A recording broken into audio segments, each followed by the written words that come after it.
آج کی یہ مختصر مگر جامع نشست محترم المقام جناب شاہ زیب آصف صاحب کی والدہ محترمہ مرحومہ کے اصال ثواب کے سلسلہ میں انعقاد پذیر ہے۔ اللہ تبارک و تعالی مرحومہ کی بخشش و مغفرت فرمائے، انہیں جنت الفردوس میں اعلیٰ مقام عطا فرمائے۔ مرحومہ صاحب نسبت تھی، بلکہ شاہ زیب صاحب کے ننہال سارے کے سارے میں سمجھتا ہوں کم و بیش نصف صدی سے حضور امیر ملت پیر سید جماعت علی شاہ صاحب محدث علی پوری رحمۃ اللہ تعالی علیہ سے منسوب ہیں، اور اس خاندان کی نسبت امیر ملت کے ساتھ بڑی مضبوط ہے، اور جب نسبت بدلتی ہے تو قسمت بدلتی ہے۔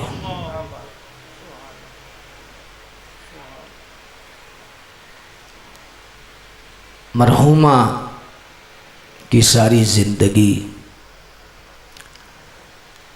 اس نسبت کے سائے تلے گزری، اور انہوں نے زندگی کے جو ایام پائے خوبصورت پائے، اور جو دن گزارے اچھے گزارے، اللہ اللہ کرتے گزارے۔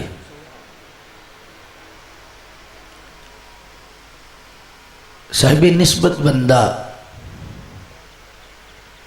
گرنے سے اکثر بچ جاتا ہے،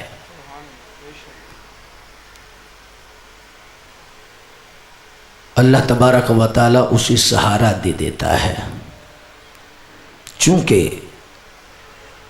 اللہ تعالی اپنے محبوب بندوں کی حیا بہت کرتا ہے۔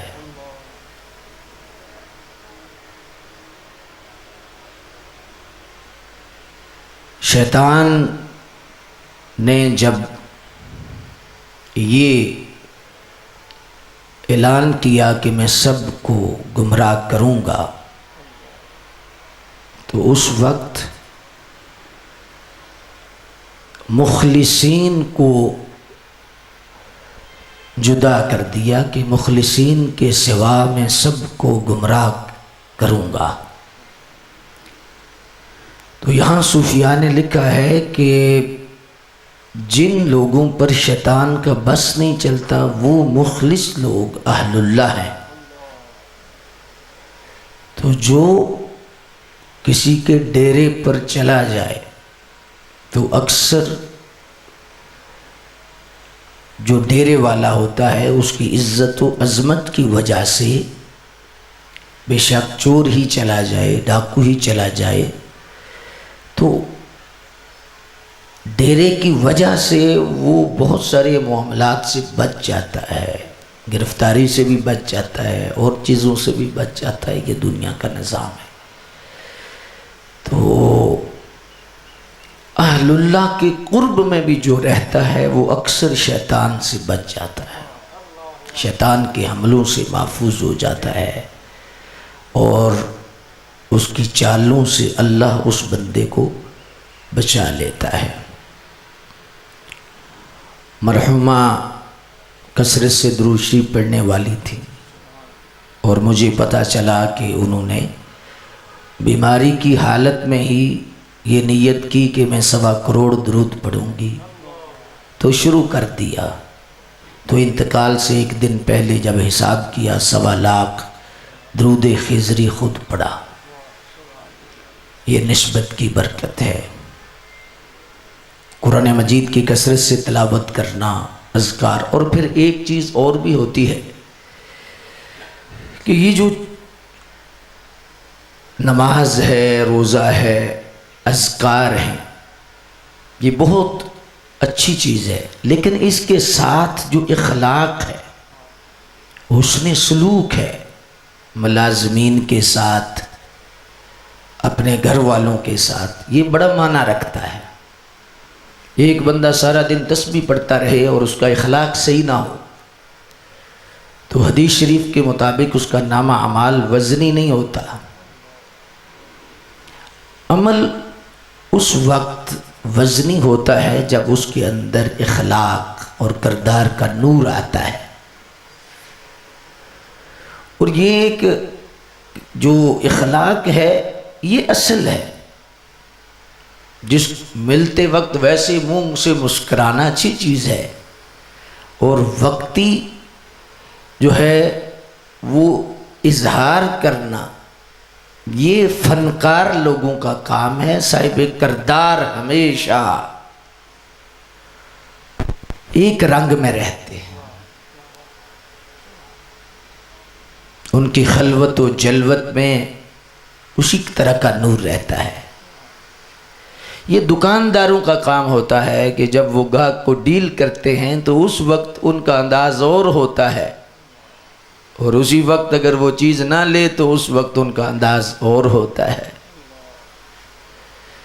تو مرحومہ کا جو رویہ تھا میں نے سنا ملازمین کے ساتھ، اور یہ بہت خاص پہلو ہے. اللہ کے نبی صلی اللہ علیہ وآلہ وسلم نے فرمایا کہ تم ملازمین کو اپنے جیسا انسان سمجھو، اپنا بھائی سمجھو. وقت نے تمہیں اس جگہ رکھا ہے، انہیں اس جگہ رکھا ہے. یہ اس کی اپنی کس تقسیم ہے، یہ اس کا اپنا معاملہ ہے. اس میں کوئی تمہارا ایسا کردار نہیں کہ تمہارے اندر کوئی ایسی شے ہے. فرمایا نہیں، یہ اس کی اپنی تقسیم ہے. تو کسی کو خادم بنایا، کسی کو مخدوم بنایا، تو مخدوم کو چاہیے خادم کے ساتھ ایسا رویہ رکھے. حضرت انس بن مالک رضی اللہ تعالیٰ فرماتے ہیں کہ اللہ کے نبی صلی اللہ علیہ وسلم کی بارگاہ میں 10 سال رہا، اور حضور نے کبھی کیوں نہیں فرمایا. یہ نہیں فرمایا کیوں کیا. جب ہو گیا تو حضور نے فرمایا اچھا اللہ تیرا بھلا کرے. فرماتے ہیں ایک دن میں سرکار کی خدمت میں حاضر تھا، تو حضور نے مجھے گھر سے چیز لینے کے لیے بھیجا. تو میں کوئی گھنٹہ ایک بچوں کے ساتھ کھیلتا رہا،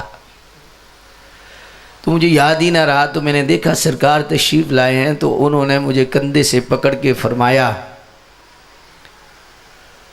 کہ تم مجھے ہی بھول گئے.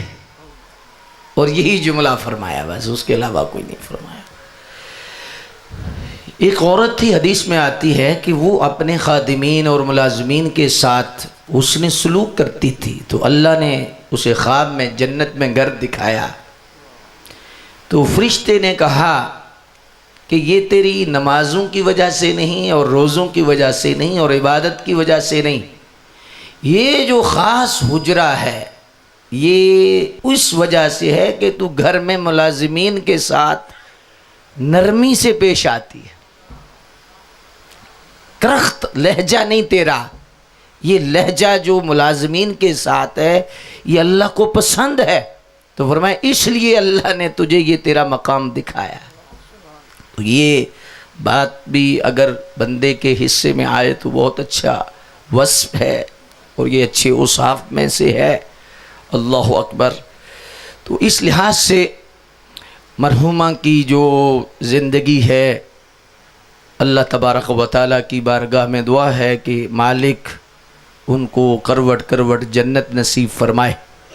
شاہ زیب صاحب جب ان کا تعلق ہمارے ساتھ ہوا تو اس وقت بھی یہ پیر سید جماعت علی شاہ صاحب رحمۃ اللہ تعالی علیہ کی شفقت سے منتقل کیا گیا، اور والدہ کی نسبت کی وجہ سے ان کو یہ نسبت ملی، اور ان کی زندگی میں چینجنگ آئی، تبدیلی آئی. تو میں سمجھتا ہوں کہ ان کی زندگی میں یہ جو حسن ہے یہ بھی بالخصوص ان کی والدہ کی دعا ہے، والدہ کی نگاہ ہے، اور والدہ کی نسبت کا اثر ہے. تو اللہ تبارک و تعالی جل مجد الکریم انہیں صبر دے، حوصلہ دے، اور استقامت عطا فرمائے. میں نے دیکھا ہے کہ جب سے ان سے تعلق پیدا ہوا، اور بالخصوص یہ جو آخری ایام ہیں 2-3 مہینے، اپنی والدہ کی ایسی خدمت کی کہ قابل رشک ہے۔ بہت کم لوگوں کو میں نے ایسے دیکھا۔ بہت سارے لوگ ہیں اپنے والدین کو ڈیل کرتے ہیں، والدین کا علاج بھی کراتے ہیں، لیکن ان کا انداز قابل تعریف بھی ہے، قابل تقلید بھی ہے، اور بہت دعائیں اس بچے نے اپنی ماں کی لی، اور میں سمجھتا ہوں کہ ایسی دعائیں لیں کہ عرش کے دروازے بہت جلدی کشادہ ہوتے ہیں ایسی دعاؤں سے۔ وہ کوشش کرنی چاہیے کہ اپنی والدہ سے، والد سے اگر موجود ہوں تو ان سے بندہ دعائیں لے۔ اللہ کے نبی صلی اللہ علیہ وآلہ وسلم کی بارگاہ میں ایک شخص حاضر ہوا تو عرض کیا کہ میں بہت گناہگار ہوں، تو میری بخشش کا کیا ذریعہ ہو سکتا ہے؟ فرمایا تیری والدہ یا والد زندہ ہیں؟ تو عرض کی نہیں، فوت ہو چکے ہیں۔ تو حضور نے فرمایا اچھا، اگر زندہ ہوتے تو ان کی دعا دوزخ کو ٹھنڈا کر دیتی ہے۔ یہ ایسا خاص جملہ ہے، ان کی دعا دوزخ کو ٹھنڈا کر دیتی ہے۔ جس دور سے میں اور آپ گزر رہے ہیں بہت ساری آزمائشیں ہیں، اور ان میں ایک آزمائش یہ بھی ہے کہ اولاد کی تربیت اس انداز میں ہمارے کالجز میں، یونیورسٹیز میں، اداروں میں ہو رہی ہے کہ اولادیں اپنے والدین سے باغی ہو رہی ہیں، اور اولادیں اپنے والدین کا وہ درجہ سمجھ نہیں پا رہی جو سمجھنا چاہیے۔ اللہ کی قسم ہے کہ جو شخص، میں یہ جو تھوڑا بہت روحانیت کے حوالہ سے یا اس ہم لائن میں چل رہے ہیں، اللہ کرے صدق کی مزید توفیق عطا فرمائے۔ اگر آپ حسن ظن رکھیں تو میں آپ کو ایک بات یہ بتاتا ہوں کہ جو شخص اپنے باپ کو مرشد کا درجہ دے لے، والدہ کو مرشد کا درجہ دے لے، اسے کسی مرشد کی ضرورت نہیں۔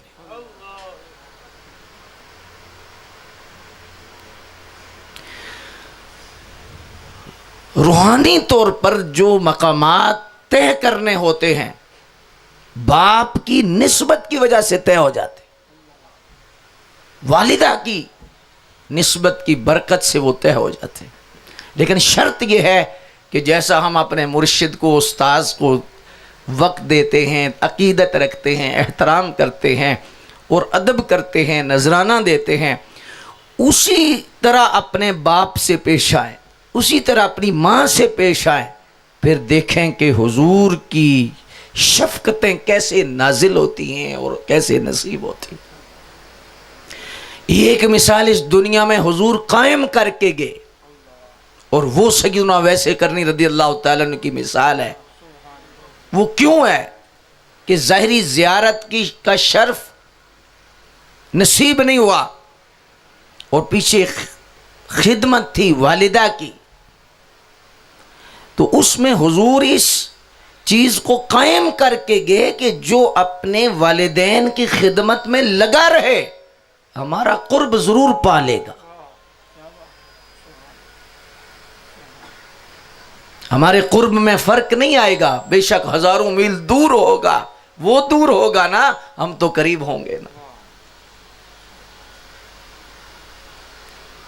اور دوسرا یہ اس میں ایک راز یہ بھی تھا جو احکر کو سمجھ آیا، وہ یہ سمجھ آیا کہ سرکار کی ظاہری حیات 63 سالہ تھی، اور اللہ کے محبوب صلی اللہ علیہ وآلہ وسلم نے اس دنیا سے ظاہر جانا ہے، ایک اللہ کا وعدہ ہے۔ تو حضور ایک حجت قائم کر کے جا رہے تھے، ایک طریقہ قائم کر کے جا رہے تھے کہ قیامت تک میری نبوت کا سورج چمکتا رہے گا، قیامت تک میری رسالت قائم رہے گی، تو میں خود ایک طریقہ ایسا قائم کر کے جاؤں تاکہ امت کو پتہ ہو کہ اگر ظاہری ملاقات نہ بھی ہو پھر بھی قرب ہو سکتا ہے، پھر بھی کوئی راستے ہیں، پھر بھی کوئی ضابطے ہیں، پھر بھی کوئی طریقے ہیں کہ بندہ حضور کی زیارت بھی کر سکتا ہے، ملاقات بھی کر سکتا ہے اور حضور کا قرب بھی پا سکتا ہے۔ تو اس لحاظ سے اگر آپ کے والدین حیات ہوں تو گزارش ہے کہ آپ غفلت نہ کیجئے، بہت بڑی یہ دولت ہے، بہت بڑی دولت ہے۔ اگر دنیا سے چلے بھی گئے ہوں تو اصالِ ثواب، دعائے بخشش، دعائے مغفرت ان کی قبر پر جب موقع ملے تو حاضری دی جائے، فاتحہ پڑھی جائے۔ علامہ جلال الدین سیوطی رحمۃ اللہ تعالی علیہ کی ذات گرامی نے باقاعدہ طور پر اس پر اتنی تحقیق کی ہے، انہیں جاگتے ہوئے حضور کی 72 مرتبہ سے زیادہ زیارت ہوئی علامہ سیوطی کو، اور علامہ سیوطی نے اتنی تحقیق کی ہے ارواح پر، کیا فرماتے ہیں، قبر پر جانے والے بندے کو صاحب قبر پہچانتا ہے، اور صاحب قبر کو پتہ ہوتا ہے کہ کون آیا ہے۔ کیوں؟ اللہ تبارک و تعالیٰ اسے ایک برزخی زندگی دیتا ہے جی، اور وہ اس سے ہے کیف تکفرون باللہ وکنتم امواتا فاحیاکم ثم یمیتکم ثم یحییکم ثم الیہ ترجعون۔ تو اللہ تبارک و تعالیٰ نے، ہم کوئی شے نہیں تھے پھر ہمیں زندگی دی، یہ جو زندگی ہے ہم کچھ بھی نہیں تھے، تو اللہ فرماتا ہے کیف تکفرون باللہ، تم مجھے کیسے جھٹلاؤ گے؟ تم آج غرور کر رہے ہو، تکبر کر رہے ہو، میری بارگاہ میں تجھے ہفتے میں ایک مرتبہ بھی سجدہ نصیب نہیں ہو رہا۔ تو غفلت بھی یہاں سے مراد ہے، تکفرون سے، کیف تکفرون باللہ وکنتم امواتا، تم تو کچھ شے نہیں تھے، مردہ تھے، کیا تھے؟ تمہیں ہم نے کیا کچھ نہ دیا کہ تمہیں کن کن مراحل سے ہم نے گزارا کہ تم کبھی پودوں میں آئے، پھر دانوں میں آئے، پھر پشتوں میں آئے، پشتوں کے بعد پھر تم ماں کے رحم میں آئے، ماں کے رحم کے بعد پھر اس جہان میں آئے۔ یہ پیچھے سارا سفر تمہیں کس نے کرایا؟ وہ اللہ ہے، تم اسے کیسے جھٹلا سکتے ہو؟ اللہ اکبر۔ اور پھر اللہ تبارک و تعالی فرماتا ہے کہ اتنے مرحلے جب ہم نے تمہارے لیے آسان کیے کہ کوئی شے نہیں تھے، عدم تھے تو، اور ہم نے تمہارا وجود بخشا، اور پھر اب دیکھیے کہ جو انسان کے اندر ایک قوت کا مادہ ہے جس سے انسان پیدا ہوتا ہے، وہ پھل میں رکھا، سبزی میں رکھا، گندم میں رکھا، کہاں کہاں سے انسان، اور کتنے ہزاروں جو ہیں وہ ذرے ملے تو وہ انسان کے اندر طاقت آئی، اور وہ اس طاقت وہ منتقل ہوئی نطفے کے اندر، اور پھر اللہ نے زندگی بخشی۔ یہ کہاں کہاں کا سفر اس انسان نے کیا؟ تو اللہ فرماتا ہے دیکھ کہ اتنا سارا کچھ نہیں تھا تو ہم نے کیا، تو آج تجھے تھوڑا سا پلیکھا لگ گیا ہے قبر میں جاتے وقت کہ میں زندہ کیسے ہوں گا، مجھے زندہ کیسے کیا جائے گا، مجھے زندگی کیسے ملے گی؟ فرمایا تم کیوں غافل ہو گئے ہو؟ جو کوئی شے نہیں تھے پھر اس نے تمہیں زندگی دی، پھر تم نے اس نے تمہیں سارا نظام دیا۔ الذي خلقك فسواك فعدلك في أي صورة ما شاء ركبك كلا بل تكذبون بالدين وإن عليكم لحافظين۔ فرمایا دیکھو ہم نے تمہاری ماں کے پیٹ میں تمہارا نقشہ کیسے بنایا، کس انداز میں تمہیں بنایا، کوئی روشن دان نہیں، کوئی ہوا کی جگہ نہیں، لیکن پھر ہم نے تمہیں کیسے سنوارا، کیسے بنایا، اور پھر ایسا بنایا کہ تیرے جیسا کسی کو نہیں بنایا۔ تیرے جیسا تو بڑی دور کی بات ہے، تیرے انگوٹھے جیسی لکیریں بھی پوری کائنات میں کسی کی نہیں۔ ہم وہ خالق ہیں، الذی خلقک فسواک فعدلک، تو جو پوری کائنات میں تیرے جیسا انگوٹھا نہیں بننے دیتا، تیرا انگوٹھا وکھرا ہے، تیری نظر کی لائنیں وکھری ہیں، پوری کائنات میں ایسی نظر کوئی نہیں، پوری کائنات میں فنگر پرنٹس کوئی نہیں. کیا مرنے کے بعد قبر میں تمہیں دوبارہ زندہ نہیں کر سکے گا؟ تمہیں پوچھ نہیں سکے گا کیا کھاتے رہے، کس لیے تمہیں بھیجا، کس لیے تمہیں میں نے دنیا میں بھیجا؟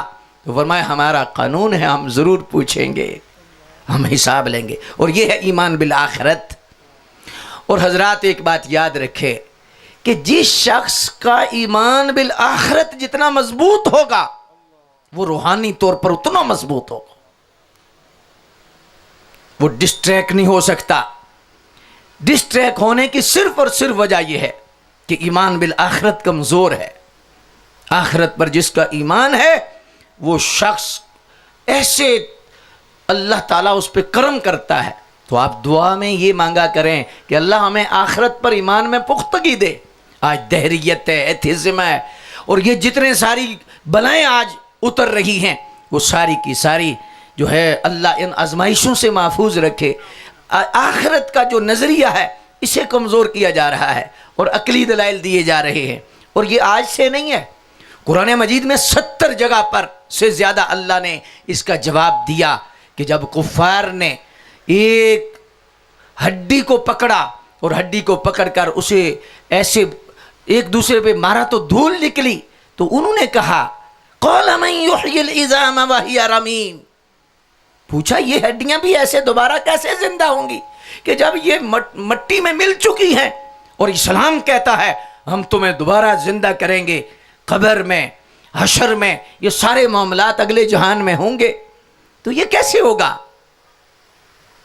تو اللہ تبارک و تعالی جل مجد الکریم کی ذات گرامی نے اپنے محبوب پاک صلی اللہ علیہ وآلہ وسلم کو فرمایا میں ان سے تو بات نہیں کرنا چاہتا، آپ ان سے فرمائیے، آپ ان کی عقل کے مطابق بات کیجئے، چونکہ ان کی عقل بہت چھوٹی ہے، سنار کے ترازو پر من تن نہیں تلتے، تو ان کی عقل تھوڑی ہے.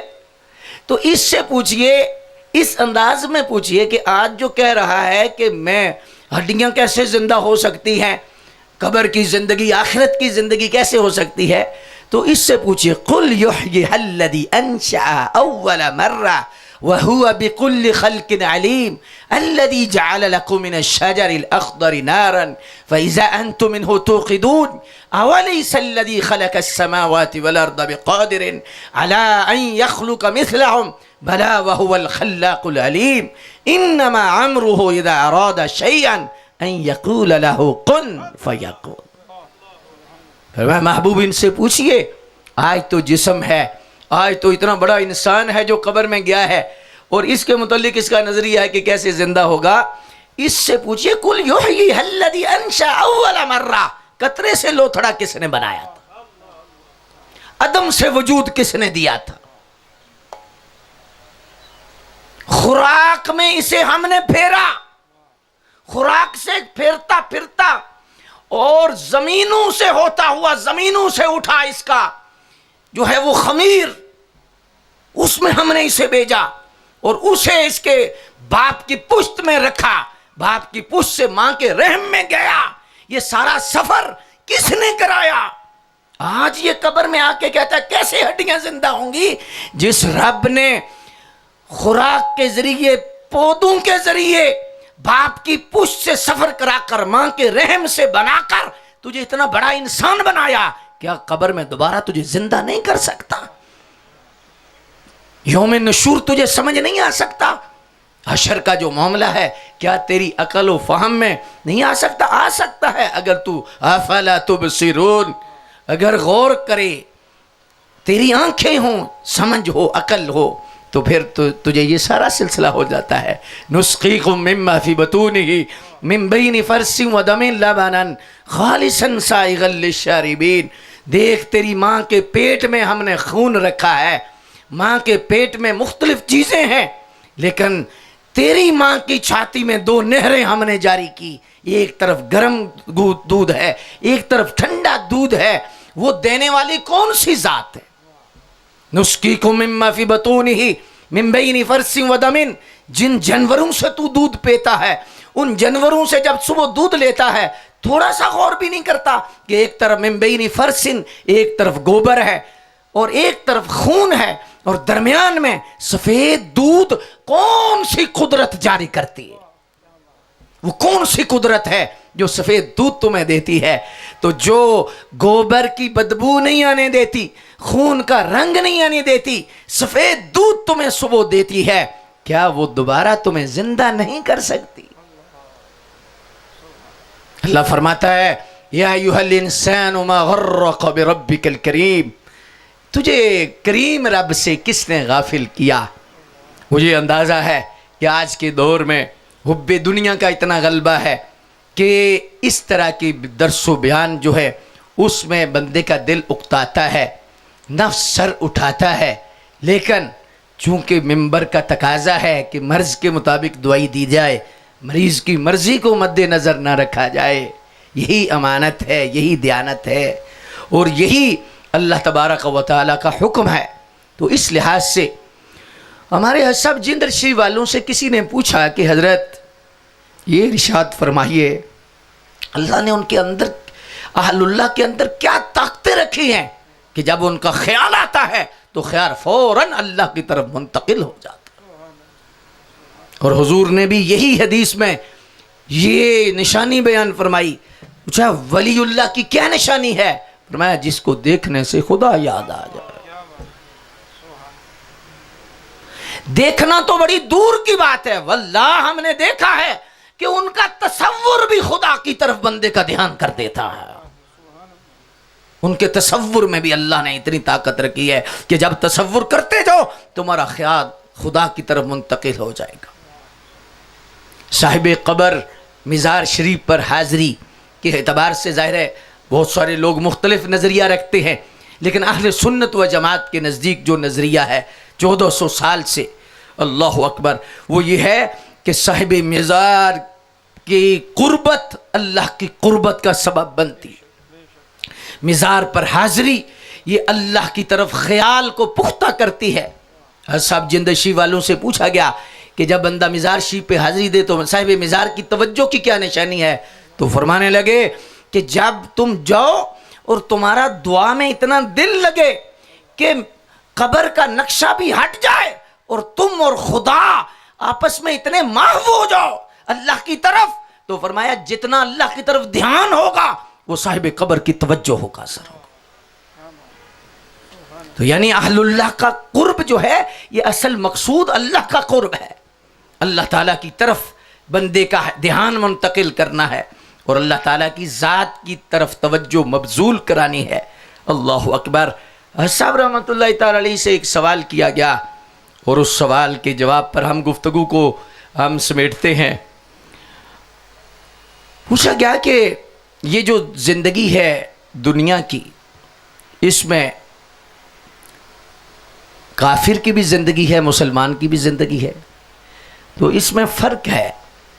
اس میں ظاہری طور پر بعض دفعہ جو ہے وہ اللہ کا منکر جو ہے وہ زیادہ نعمتیں پا لیتا ہے اور جو ماننے والا ہے اس پہ آزمائشیں آتی ہیں، ایسا بھی ہوتا ہے۔ تو یہ کیا وجہ ہے؟ اب فرمانے لگے کہ ایک تو آخرت کے مقابلے میں یہ پوری دنیا کی ساری نعمتیں ایک سوئی کے ناکے کے سوراخ کے برابر بھی نہیں۔ آخرت میں جو ہم نے نعمتیں رکھی ہیں اہل ایمان کے لیے، اپنوں کے لیے۔ اور دوسری بات فرمایا کہ یہ جو دنیا کی زندگی ہے یہ ایک خواب ہے۔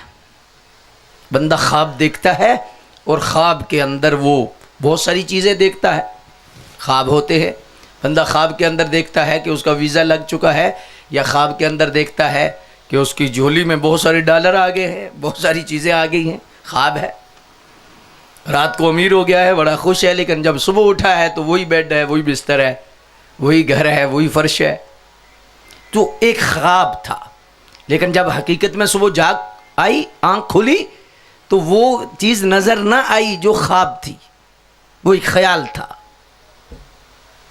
فرمایا کافر اس دنیا میں بھی ایک خواب میں زندگی گزار رہا ہے، مومن کا بھی یہ خواب ہے، اور اس کے پاس سب کچھ جو ہے، جب آنکھیں بند ہوں گی موت کا وقت آئے گا، پھر آنکھیں کھلیں گی تو خالی ہاتھ دیکھے گا اور کہے گا وہ تو سب کچھ خواب تھی، فیکٹری، جائیداد، سب کچھ سارا تو خواب تھا، آج میرے ساتھ تو کوئی بھی نہیں جا رہا، میرے ساتھ تو کچھ بھی نہیں ہے، تو وہ خواب تھا، ہائے وائے کرے گا کہ میں تو خالی جا رہا ہوں۔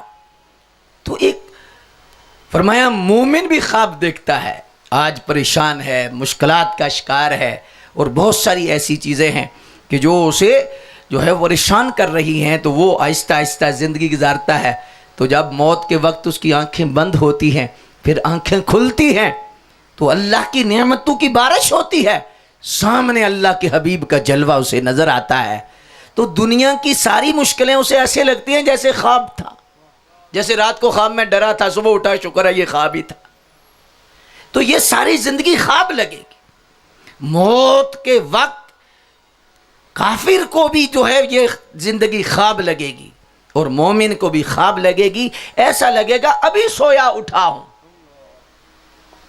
تو اس کے لیے مقتدر سامعین حضرات، اللہ تبارک و تعالی ہمیں فکر عطا فرمائے، سمجھ عطا فرمائے اور نور عطا فرمائے، جس سے ہمیں اللہ کی محبت مل جائے۔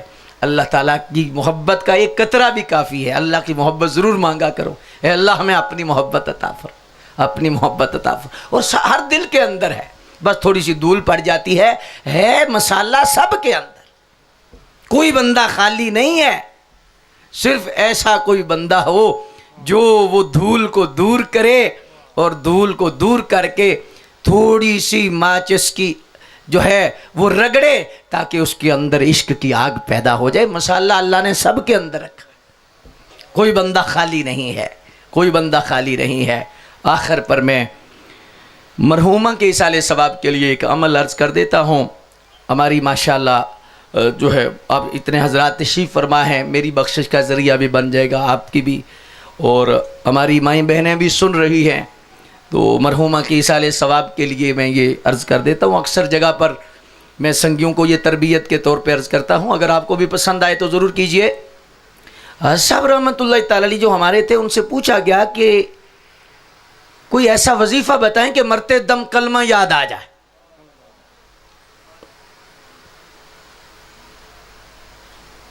تو آپ نے فرمایا بڑا آسان طریقہ ہے۔ پوچھا گیا کیسے؟ فرمایا تم ایسا کام کرو، جیسے مرنا چاہتے ہو ایسے روز سویا کرو، کہ یعنی سوتے وقت آپ کی وہ کنڈیشن ہو کہ آپ ذکر کر رہے ہوں، باوضو ہوں، استغفار پڑھ رہے ہوں، یہ ساری چیزیں۔ جب بندہ مرتے دم سوتا ہے نا کہ یار میں وضو سے مروں اللہ کی بارگاہ میں جاؤں، آخری وقت جو ہے، اور خاتمے کا بڑا خاص سلسلہ ہے، اس سلسلے میں ابھی وقت نہیں میں کہ اس کی وضاحت کروں۔ خاتمے پر یہ پانی پرن سہیلیاں رنگا رنگ کڑے، پریا ہودا جانیے جدا توڑ چڑھے۔ جی اللہ اکبر۔ تو آپ روزانہ سوتے وقت آپ وضو کرتے ہیں، یا وضو نہیں بھی چلو کمی ہو جاتی ہے، آپ کلمہ پڑھ لیں، ذکر کر لیں، استغفار کر لیں، اور سوتے وقت اپنے اللہ سے باتیں کریں۔ روزانہ اپنی روٹین یہ بنا لیں، 1 مہینہ 2 مہینے، اللہ نے آپ کو جتنی زندگی دی، آپ سال 2 سال آپ کی یہی روٹین ہے، تو چونکہ یہ جو نیند ہے یہ بھی ایک موت ہے، بندہ روز مرتا ہے، صبح روز اٹھتا ہے، اسی لیے دعا پڑھتا ہے اللہم بسمک اموت و احیا، اے اللہ میں تیرے نام پہ مر رہا ہوں اور تیرے نام پہ زندہ ہو رہا ہوں۔ تو اس لیے روزانہ کی یہ موت ہے، یہ جو نیند ہے۔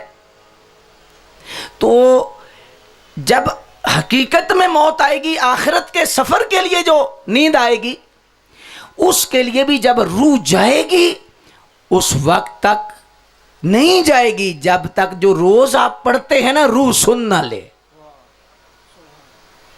تو آپ کو مرتے دم ضرور کلمہ نصیب ہو جائے گا۔ یہاں اعتراض پیدا ہوتا ہے کہ بعض دفعہ ڈیتھ ایسی صورت میں ہوتی ہے کہ آن دی اسپاٹ ڈیتھ ہو جاتی ہے، یا کومے میں ڈیتھ ہوتی ہے، تو اس طرح ہوتا ہے۔ تو صوفیاء نے لکھا ہے بعض دفعہ زبان حرکت نہیں کرتی، روح کو اللہ وہ توفیق دے دیتا ہے کہ روح کلمہ پڑھتے جاتی ہے، روح ذکر کرتے جاتی ہے۔ اور روح کے ساتھ معاملہ بڑا خاص ہوتا ہے۔ بہرحال اللہ آپ کو جزا دے، آپ نے اتنی محبت کے ساتھ یہ خوش گفتگو سنی اور اس انداز میں آپ بیٹھے رہے۔ اللہ تعالیٰ آپ کو جزائے خیر عطا فرمائے، برکات کثیرہ عطا فرمائے، اور شاہ زیب صاحب کی والدہ محترمہ مرحومہ کی اللہ بخشش فرمائے، ان کی مغفرت فرمائے۔ آخر پر یہی پیغام میں عرض کروں گا، شاید کڑوا ہو لیکن چونکہ بعض دفعہ منہ کا ذائقہ خراب ہوتا ہے، چیز کڑوی نہیں ہوتی، تو اس لحاظ سے یہ ختم اتنا ضروری نہیں جتنی ظہر ضروری تھی۔ اگر کسی کو ظہر نصیب نہیں ہوئی اور ختم میں بیٹھا ہے، میرا حسن ظن ہے آپ سب نے پڑھی ہوگی، لیکن بالفرض اگر کسی نے نہیں پڑھی تو وہ اپنے ضمیر سے پوچھے کہ یہ ختم اتنا کوئی ضروری نہیں جتنی ظہر ضروری ہے، جتنی عصر ضروری ہے، جتنی مغرب ضروری ہے۔ یہ مستحب ہے، کوئی سے فرض نہ سمجھ لے کہ یہ ختم فرض ہے، کوئی قرضہ اٹھانے کی ضرورت نہیں، قرضہ چڑھانے کی ضرورت نہیں۔ تو اس لحاظ سے کوشش کریں کہ جنازہ اگر دور میں پڑھتے ہیں تو قریب میں فجر کا سجدہ بھی ضرور دیا کریں۔ اللہ عمل کی توفیق دے اور خیر فرمائے۔ سورہ اخلاص شریف اور فاتحہ شریف پڑھ کے ملک فرما دیجیے۔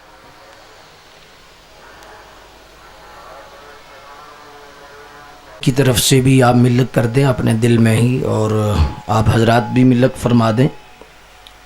ماشاءاللہ لاکھوں مرتبہ درود شریف اور مختلف سورہ مبارکہ، اور مرحومہ نے اپنی زندگی میں آخری ایام میں 1.25 لاکھ مرتبہ درود خضری پڑھا۔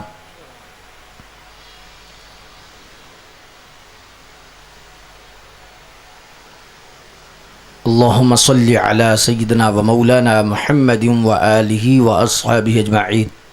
بسم اللہ علی دینی، بسم اللہ علی نفسی و ولدی و اہلی و مالی، اللہ اکبر کبیرہ والحمد للہ کثیرہ و سبحان اللہ بکرۃ و اصیلہ۔ الہی جو کلام شریف بڑی اذکار کیے اسے قبول فرما، قبولیت کا درجہ عطا فرما، اس کا ثواب حضور علیہ الصلوۃ والسلام کے دربار اقدس میں پیش کرتے قبول و منظور فرما۔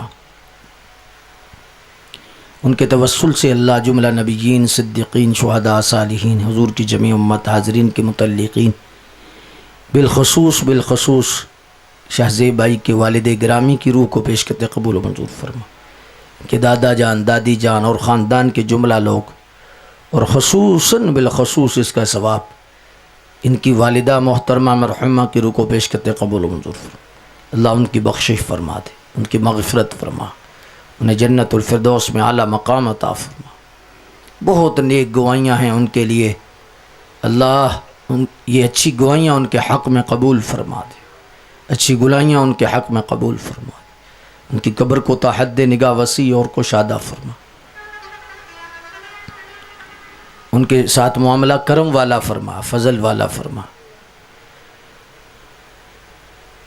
ان کے جملہ خاندان کو صبر جمیل عطا فرما، ان کے بیٹے کو، بیٹیوں کو، بالخصوص ان کے بھائیوں کو بھی صبر جمیل عطا فرما۔ اللہم انا نسألک العفو والعافیہ فی الدین والدنیا والآخرہ۔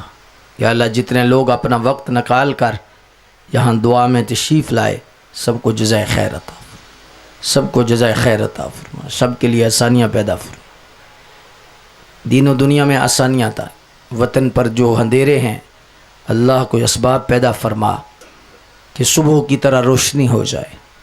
اللہ اپنے فضل سے ہمارے وطن کی حفاظت فرما۔ اللہم انا نسألک العفو والعافیہ فی الدین والدنیا والآخرہ۔ جتنے علماء، حفاظ کثیر تعداد میں بھی تشریف لائے، اللہ ان کو بھی جزائے خیر عطا فرما۔ اللہم انا نسألک العفو والعافیہ فی الدین والدنیا والآخرہ۔ صلی اللہ تعالی علی حبیبہ محمد وآلہ واصحابہ اجمعین۔ مشاورت یہ ہے کہ آپ حضرات نے جتنا وقت نکالا اللہ آپ کو جزا دے، لیکن آپ نے لنگر شریف ضرور لے کے جانا ہے۔